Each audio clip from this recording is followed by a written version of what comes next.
جسم رسول ہیں، جو جسم کا ٹکڑا ہے، وہ تو ہر حال میں افضل ہوگا، اور آپ نے بتایا کہ پھر وہ ہر بشر پہ افضل ہوگا۔ یہاں پر آپ نے اس پہ موقف یہ پیش کیا کہ وہ خواتین میں افضل ہوں گے مگر مردوں میں نہیں ہوں گے۔ اب وہ رضا والی بات تھی کہ جو ان کو ناراض کرے گا اس سے اللہ کا رسول ناراض ہے، اللہ بھی اس سے ناراض ہے۔ یہ جو ہمارے یہاں کنفیوژن پیدا کی جاتی ہے، میں اس کا ایک دو ٹوک جواب چاہتا ہوں۔ لوگ سوال پوچھتے ہیں کہ جناب سیدہ کیا بعثت رسول کے بعد اور رسول کے پردہ فرمانے کے بعد اصحاب رسول کے دربار میں طلب کی گئیں، وہ آئیں اور اپنا حق مانگ رہی تھیں اور ناراض ہو کے گئیں، اس پہ کیا تحقیق؟ جی کر بات کریں کہ سرکار دو عالم صلی اللہ علیہ وسلم کے وصال مبارک کے بعد سیدہ وراثت کا سوال کر رہی تھی اور نہ دینے پر وہ ناراض ہوئیں، تو یاد رکھ لینا کہ آپ اس بات کو اس بات سے نہیں جوڑ سکتے ہیں۔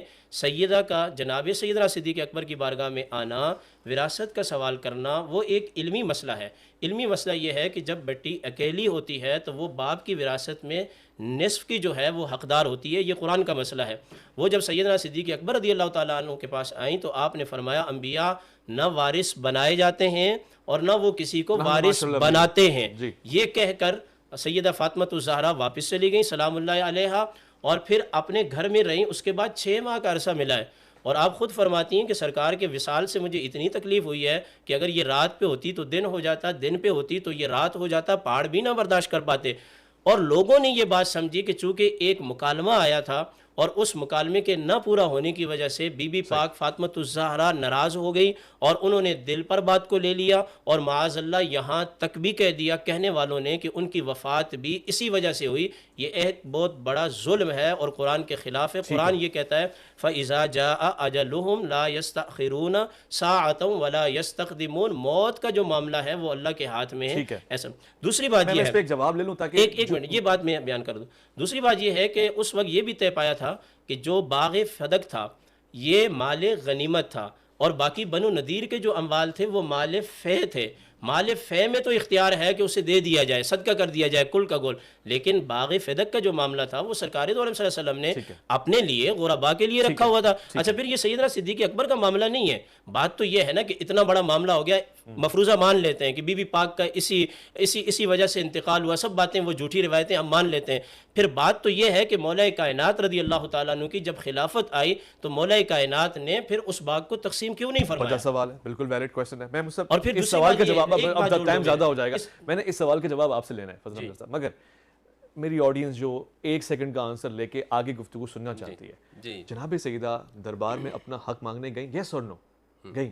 جی بالکل بالکل گئیں۔ اب وہ یہ لینا چاہتے ہیں کہ کیا ان کو حق ملا یا نہیں ملا؟ نہیں ملا۔ اب آپ اس سوال کا جواب دے رہے ہیں جو مجھ سے فرما رہے ہیں۔ اس میں انہوں نے حضرت نے 2 جگہ بات کی، اور میں اگر کوئی بات کروں گا تو حضرت کو ویسی ناراضگی ہوگی کہ مجھے بھی ناسبی کہہ رہے ہیں۔ نہیں دیکھیں، یہ ناسبیت کسے کہتے ہیں؟ ناسبیت یہ نہیں ہے کہ آپ آج کے زمانے میں کوئی شخص کھڑا ہو جائے اور وہ اہل بیت کو گالیاں دینے لگے۔ ناسبیت یہ بھی ہے کہ آپ وہ امام علی علیہ السلام کی جانب وہ باتیں منسوب کریں کہ جو نواسب کرتے تھے۔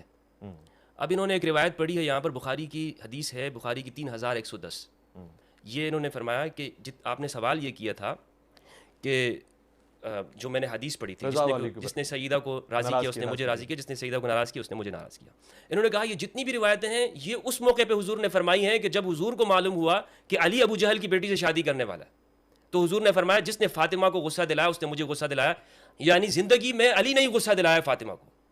یہ وہ سارے مجرموں سے یہ لوگ پردہ ڈالنا چاہتے ہیں کہ جنہوں نے سیدہ کو دنیا میں ستایا اور ان کو تکلیفیں دی۔ نہیں صحیح بخاری میں روایت کا اچھا میں روایت میں آپ کو بتاتا ہوں اس روایت کا، یہ بریلویوں کے عقائد کے خلاف ہے یہ روایت۔ بریلوی اس روایت کو چوک پہ پڑھ نہیں سکتے ہیں، بریلویوں نے پڑھا ان کو، ان کے اماموں کے اوپر لوگ ان کو تھپڑ ماریں گے، مسجدوں سے نکالیں گے ان کو لوگ، اس لیے کہ اس روایت کے اندر موجود ہے کہ نبی صلی اللہ علیہ میری بات سنیں، میری اچھا آپ اہل سنت، آپ مسجدوں کے باہر لکھا ہوا ہے آپ لوگوں نے، بریلوی لکھا ہوا ہے، دیوبندیوں نے ملحق بمفاق مدارس لکھا ہوا ہے، سب کو پتہ ہے، کوئی اہل سنت نہیں ہے یہاں دیوبندی ہے یا بریلوی ہے یا اہل حدیث ہے۔ میں روایت آپ کو بتا رہا ہوں، یہ صحیح بخاری کی روایت ہے 3110، اس کے آخر کے الفاظ ہیں یہ روایت قرآن کے خلاف ہے، اور جو روایت قرآن کے خلاف ہو وہ روایت مسترد ہوتی ہے۔